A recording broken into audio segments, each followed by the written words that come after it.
How your childhood still controls your adult life. Level B 1. Intermediate. Many people believe that childhood ends when we grow up. We leave our parents' homes, start working, build relationships, and make our own decisions.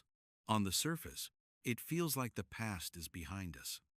Yet in reality, childhood does not disappear. It quietly continues to influence how we think, feel, and act as adults. The human brain develops very quickly in the early years of life. During childhood, the brain learns how the world works. It learns what feels safe, what feels dangerous, and what kind of behavior brings love or rejection. These lessons are not learned through logic. They are learned through experience, repetition, and emotion. Because of this, they become deeply rooted. As children, we depend completely on adults. We observe how they react, how they speak, and how they treat us. From these interactions, the brain creates patterns. If love feels consistent and safe, the brain learns trust. If attention feels unpredictable or conditional, the brain learns caution. These early patterns do not disappear with age. They become the emotional background of adult life. Many adult behaviors that seem irrational are actually logical responses to old emotional rules. A person who avoids conflict may have learned as a child that disagreement leads to punishment or rejection. Someone who constantly seeks approval may have grown up feeling that love had to be earned. Even strong independence can be a response to early experiences of disappointment or neglect. Childhood also shapes how we handle emotions. If emotions were ignored or criticized early in life, the brain may learn to suppress them. If emotions were met with calm support, the brain learns regulation. As adults, this appears in how we respond to stress, anger, sadness, or intimacy. Emotional habits often feel like personality traits, but they are learned responses. Relationships are one of the clearest areas where childhood patterns appear. We often feel drawn to familiar emotional dynamics, even when they are painful. The brain prefers what it knows, not necessarily what is healthy. This is why people sometimes repeat the same relationship problems again and again.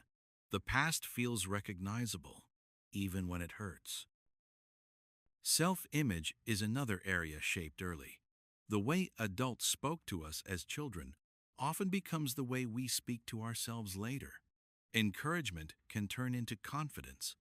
Criticism can turn into an inner voice that doubts and judges. Over time, this inner dialogue feels natural, even though it was learned from others. Childhood experiences also influence how we see authority, rules, and responsibility. A strict environment may produce obedience or rebellion. A chaotic environment may create a strong need for control or structure. These reactions are not choices made consciously. They are adaptations developed to survive emotionally.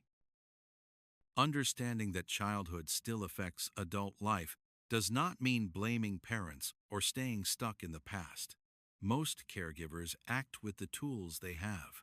The goal is not to assign guilt, but to gain awareness. When you see where certain reactions come from, they lose some of their power. The past controls the present most strongly when it remains unconscious. When patterns operate without awareness, they feel automatic. You may react before thinking, feel emotions that seem too strong for the situation, or struggle to change behaviors even when you want to. These moments are often signals of old emotional learning. Becoming aware of these patterns is the first step toward change. Awareness creates distance. It allows you to pause, observe, and choose a different response. You may not be able to change the past, but you can change how it lives inside you. In the next part, We will explore how these childhood patterns can be reshaped, why change is possible even later in life, and how understanding your past can help you live with more freedom in the present. Although childhood patterns are powerful, they are not permanent. The brain remains flexible throughout life. This ability to change is called neuroplasticity. It means that even deeply learned emotional responses can be reshaped with time, attention, and practice. Change does not happen instantly, but it is possible at any age. The first step toward change is noticing your reactions without judging them. When you feel an emotion that seems too strong for the situation, it is often connected to the past. Instead of asking, "What is wrong with me?" a more helpful question is, "What is this reaction protecting me from?" Many adult behaviors began as protection. They helped a child survive emotionally. As an adult, they may no longer be useful, but they still feel familiar. Awareness creates space between feeling and action. When you recognize an old pattern, you can pause instead of reacting automatically. This pause may feel uncomfortable at first. The brain prefers familiar responses, even painful ones. But each pause weakens the old pattern and strengthens a new one. Over time, what once felt difficult begins to feel natural. Emotional healing often involves learning skills that were never fully developed in childhood. These include naming emotions, setting boundaries, and expressing needs clearly. If these skills were not modeled early in life, the brain had no chance to practice them. Learning them later is not a failure. It is a continuation of development that was interrupted. Relationships play an important role in this process. Safe, supportive connections can help the brain relearn trust and stability. When you experience consistent respect and understanding, your emotional system slowly adjusts. This does not mean relationships must be perfect. It means they must be honest and responsive enough to allow growth. Self-compassion is another key element. Many people try to change by criticizing themselves.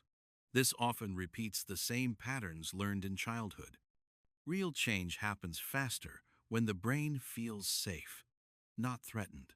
Treating yourself with patience and curiosity allows new responses to form more easily. Understanding your childhood does not mean living in it. The goal is not to relive old pain, but to understand its influence. When you see the connection between past experiences and present reactions, you gain choice. You can respond based on the present moment rather than past fears. Over time, the inner voice, shaped by childhood, can soften. Harsh self-judgment can be replaced with understanding. Fear-based reactions can become thoughtful decisions. This transformation is gradual, but it changes how you experience daily life. Your childhood shaped you, but it does not define you completely. The past explains where certain patterns came from, but it does not decide where you must go. Awareness, practice, and supportive relationships allow the adult brain to grow beyond early limitations. In the end, healing is not about becoming someone new. It is about becoming more fully yourself. When childhood stops controlling your adult life, it becomes part of your story rather than the author of it.